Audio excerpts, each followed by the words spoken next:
जिसके पास ज्यादा पैसा होता था वो लोग क्या करते थे, एक जमीन को खरीद लेते थे। उसकी खास बात ये थी कि वो सब हैंडीक्राफ्ट बहुत ही ज्यादा हाई क्वालिटी होती थी। आप और हम सोचते हैं कि इन्वेस्टमेंट, फाइनेंशियल मैनेजमेंट और पैसा जो सेविंग करने का जो टेक्निक है ये आज की जमाने की चीज है, तो आप एकदम गलत हैं। ये सब टेक्निक हमारे पूर्वज आज से 200 साल पहले यूज पे लाते थे। आइए जानते हैं इस वीडियो में कि वो सब कौन कौन सा टेक्निक था जिससे हमारे पूर्वज पैसा कमाते थे और वो टेक्निक हम लोग आज के युवा कहीं ना कहीं भूल गए हैं। चलिए देखते हैं कि हमारे पूर्वज किस तरह से एंशिएंट टेक्निक इस्तेमाल करके उस जमाने में पैसा की सेविंग करते थे, प्लस उन लोग पैसा को डबल करते थे। इस वीडियो में हम लोग टोटल 10 कैटेगरी में बात करेंगे। हम इंडियंस ये चीज भूल जाते हैं कि हमारे पूर्वज ने अच्छा खासा नॉलेज, फाइनेंशियल नॉलेज हमारे लिए छोड़ रखा है। बस हमें उस चीज को देखना है और परखना है और उसको अभी के जमाने में अप्लाई करना है। तो चलिए शुरू करते हैं। आप सभी का स्वागत। 10 तरीके हम लोग जानते हैं जिसको अप्लाई करके हमारे पूर्वज पैसे को संभालते थे, री इन्वेस्ट करते थे, रीफाइनेंस करते थे और पैसा को डबल करते थे। इसमें से सबसे पहला आता है कृषि प्लस एक्स्ट्रा बिजनेस। आइए जानते हैं कि ये होता कैसे था। हमारे पूर्वज खेती पे डिपेंड रहते थे, लेकिन ये जो खेती सिर्फ उनका अनाज उगाने तक में सीमित नहीं था।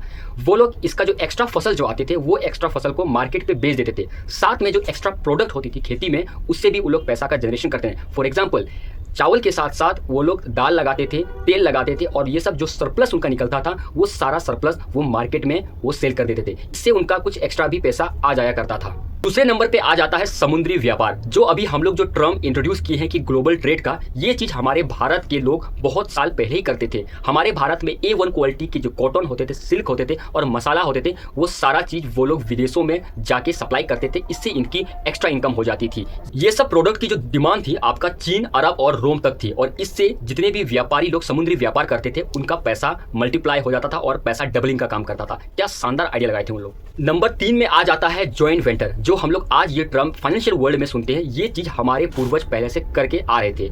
5-6 व्यापारी मिलके एक जॉइंट वेंचर, एक कंपनी वो लोग खोलते थे और अपना प्रोडक्ट को मिलके वो लोग सेल करते थे, यानी बेचते थे। इससे जो भी प्रॉफिट उनकी होती थी वो उन लोग बाय प्रोपोर्शन एक दूसरे के साथ बांट लिया करते थे। ये वाला तरीका मुझे सबसे अच्छा लगा और आज के वर्ल्ड में भी ये बहुत ही ज्यादा काम करती है। जिसके पास ज्यादा पैसा होता था वो लोग क्या करते थे, एक जमीन को खरीद लेते थे और उस जमीन में वो लोग खेती कराते थे या अपने जमीन को लीज पे लोगों को दे देते थे खेती करने के लिए। इससे क्या होता था कि उनकी जो पैसा है वो रेगुलर इनकम देती। 5 में जो इन्वेस्टमेंट थी ना, वो एक इनकम होती थी, लेकिन इसकी मल्टीपल सोर्स ऑफ इनकम आ जाती थी। इसमें आ जाती थी आपका डोमेस्टिकेटेड जो एनिमल्स होते थे, गाय हुआ, आपका भैंस हुआ, बकरी पालन हुआ, ये सब चीज किसान रखते थे और इससे मल्टीपल फायदा लेते थे। जैसे गाय का दूध वो लोग बेचते थे और दूध अगर एक्स्ट्रा होती थी तो उससे घी या मलाई बना के मार्केट पे सेल करते थे। इस और अभी भी हमारे इंडिया में बहुत सारे ऐसे गांव आपको देखने मिल जाएंगे जहां ये डोमेस्टिक एनिमल्स सबसे बड़ा संपत्ति माना जाता है। नंबर 6 में आ जाता है सोना, चांदी और अपना ज्वेलरी। जैसे आज के लोग भी ज्वेलरी में बहुत ही ज्यादा इंटरेस्ट दिखाते थे, उस समय भी ज्वेलरी में लोग इंटरेस्ट दिखाते थे। लेकिन ज्वेलरी का काम सिर्फ पहनना नहीं होता है, जरूरत पड़ने पर उस ज्वेलरी को वो लोग गिरवी रखते थे और उससे पैसा भी लेन देन करते थे। और अगर किसी इंसान को पैसा देना होता था तो मोर्टगेज पे वो लोग ज्वेलरी भी रखते थे, जो आजकल के फाइनेंशियल बैंकिंग सिस्टम करते हैं। इससे उनको एक अच्छी खासी इंटरेस्ट मिलती थी। और एंशिएंट इंडिया की खास बात ये थी कि इंटरेस्ट का बहुत ही ज्यादा ध्यान रखते थे, इंटरेस्ट ज्यादा नहीं लगाते थे क्योंकि इंटरेस्ट ज्यादा लेना पाप माना जाता था। नंबर 7 में आ जाती है लोन सिस्टम। जैसे आजकल का सिस्टम, अलग अलग बैंकिंग सिस्टम लोन प्रोवाइड करती है, अलग अलग एजेंसी आपको लोन देती है, ठीक उसी तरह से हमारे एंशिएंट इंडिया में भी लोन सिस्टम था। इसे ऋण प्रथा कहा जाता था। यहाँ आपको जो अमाउंट लेना है उस अमाउंट के बदले आपको कुछ इंटरेस्ट देना पड़ता था। लेकिन यहाँ एक चीज का हमेशा ध्यान रखा जाता था कि आपका प्रिंसिपल अमाउंट से ज्यादा आपका इंटरेस्ट यानी आपका ऋण नहीं होना चाहिए। ये मुझे सबसे अच्छा लगा इस सिस्टम का। नंबर 8 में आ जाता है कि जो व्यक्ति उस समय में कुछ बनाते थे यानी क्राफ्ट करते थे, आर्टिसन जो कुछ सामान बनाते थे, तो वो लोग अपना क्राफ्ट को, अपना प्रोडक्ट को बना के मार्केट पे सेल करते थे और उनका प्रोडक्ट वो लोग विदेशों में भी एक्सपोर्ट करते थे। हमारी इंडिया की जितने भी हैंडीक्राफ्ट थे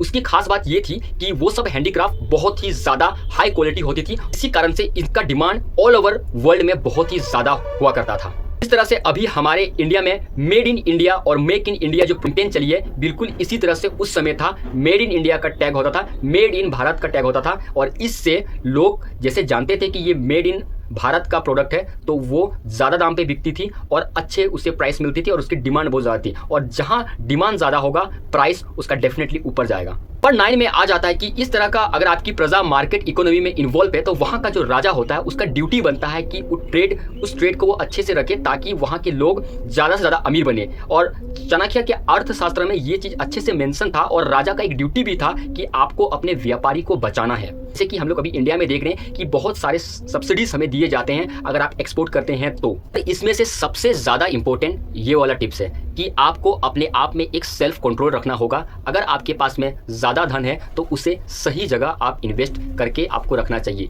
ये चीज़ सबसे बड़ा मूल मंत्र था उस ज़माने में। आपको ये वीडियो कैसा लगा आप लोग कमेंट्स करके ज़रूर बताइएगा और साथ ही हमारे इस छोटे से चैनल को लाइक एंड सब्सक्राइब ज़रूर कर दीजिएगा। आने वाले समय में हम लोग और भी interesting topic ancient India related cover करेंगे।